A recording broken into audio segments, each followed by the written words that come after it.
Hey everyone, this is Tim from YourSixTech. Today in this video, I'm going to show you how to reset your PlayStation 5 controller if you are having issues with it. So the first thing I'm going to do is turn on the controller just like this, and you can see it's connected to my phone or my PC or even my PlayStation because the light bar is a solid blue cover.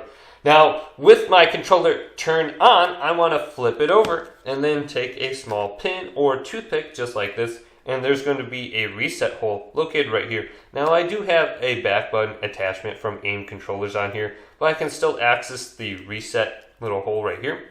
Then I'm going to take this toothpick and just hold this down for about 5 to 10 seconds. So let's press it down.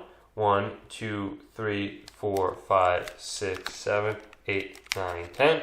And you'll notice the controller light bar will turn off, indicating your controller has been reset. Now, all you have to do is simply press the PlayStation button and then turn on your controller. Now, another thing you could do is disconnect or unpair your PlayStation 5 controller from the PS5 or any other device, and then simply reconnect it via Bluetooth to fix additional problems and see if that works for you. Well, hopefully this video did indeed help you out. If it did, leave a big thumbs up and subscribe to my channel down below for more tech up videos coming up next on YourSixTech.